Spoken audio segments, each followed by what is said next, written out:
केंद्रीय कर्मचारियों के लिए क्या है बुरी खबर? फिक्स डिपॉजिट पर किस बैंक ने घटाया ब्याज? कब जारी होगी नई विदेश व्यापार नीति? रिलायंस जियो ने खड़ी की क्या नई मुसीबत? जानेंगे हम मनी टाइम में। नमस्कार, मैं हूं अभिषेक। स्वागत है आपका prime time show money time में। महंगाई भत्ते के एरियर का इंतजार कर रहे केंद्रीय कर्मचारियों को सरकार ने जोर का झटका दिया है। केंद्र सरकार ने जनवरी 2020 से जनवरी 2021 के लिए महंगाई भत्ता एरियर का भुगतान करने से इनकार कर दिया है। सरकार ने कहा है कि कर्मचारियों के रोके गए महंगाई भत्ते से उसे 34,402 करोड़ रुपए की बचत हुई है और इसका इस्तेमाल महामारी के दौरान किया गया है। 2020 में कोविड-19 के दौरान केंद्रीय कर्मचारियों के महंगाई भत्ते की 3 किस्त रोक दी गई थी। भारतीय खाद्य निगम ने गेहूं और आटा कीमतों पर अंकुश लगाने के लिए ई नीलामी में थोक उपभोक्ताओं को 10 लाख टन गेहूं बेचने की योजना बनाई है। अब तक 5 ई नीलामी में थोक उपभोक्ताओं को 29 लाख टन गेहूं बेचा जा चुका है। खुले बाजार में गेहूं बेचने से देश में गेहूं और आटे की कीमतों में कमी आई है। जम्मू एंड कश्मीर बैंक ने 2 करोड़ रुपए से कम वाली एफडी पर ब्याज दरों को घटाने की घोषणा की है। बैंक का ये कदम चौंकाने वाला है, क्योंकि जहां एक और सभी बैंक ब्याज दरें बढ़ा रहे हैं, वहीं जे&के बैंक ने जमा पर ब्याज दर घटाई है। बैंक ने विभिन्न अवधि की फिक्स डिपॉजिट पर ब्याज दर में 1/4% की कमी की है। 1 साल से लेकर 2 साल तक वाली एफडी पर बैंक अब 7.25% का ब्याज दे रहा है। सरकार इस महीने के अंत तक नई पंचवर्षीय विदेश व्यापार नीति जारी कर सकती है। इस नई नीति का मकसद वस्तुओं और सेवाओं के निर्यात को बढ़ावा देना है। मंत्रालय ने विदेश व्यापार नीति के विभिन्न पहलुओं पर गौर किया है और यह नीति मूल रूप से विभिन्न प्रोत्साहन योजनाओं का संग्रह है। नई विदेश व्यापार नीति में दूरदृष्टि के पहलू को भी जोड़ा गया है, क्योंकि मंत्रालय 2030 तक माल और सेवाओं के निर्यात को 2000 अरब डॉलर तक ले जाने का लक्ष्य बना रहा है। रिलायंस जियो ने टेलीकॉम मार्केट में एक नई खलबली मचाई है। नया पोस्टपेड फैमिली पैक लॉन्च कर प्रतिस्पर्धी कंपनियों के लिए खड़ी कर दी है एक नई मुश्किल।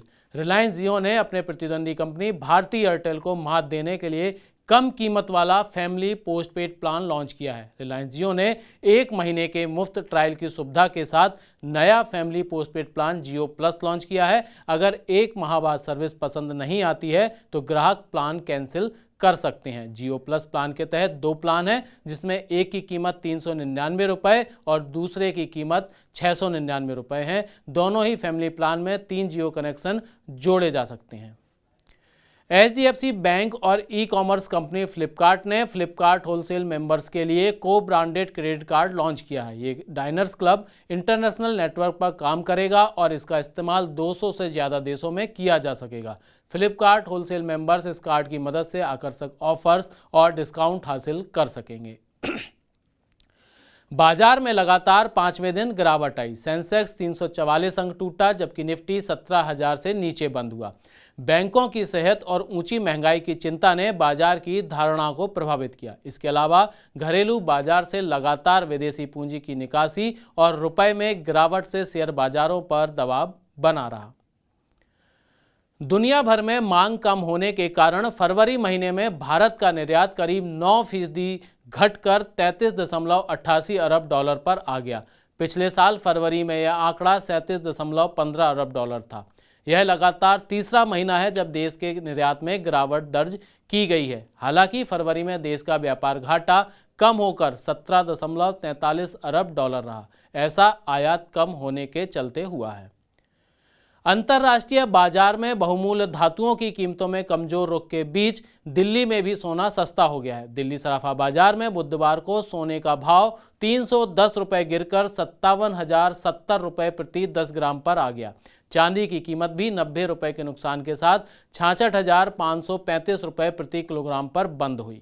जीएसटी से जुड़े विवादों की समाधान प्रक्रिया को कारगर बनाने और इसमें तेजी लाने के लिए प्रत्येक राज्य में 4 सदस्यीय अपीलीय न्यायाधिकरण स्थापित करने का प्रस्ताव किया गया है। प्रत्येक राज्य अपीलीय न्यायाधिकरण में 2 तकनीकी सदस्य और 2 न्यायिक सदस्य होंगे।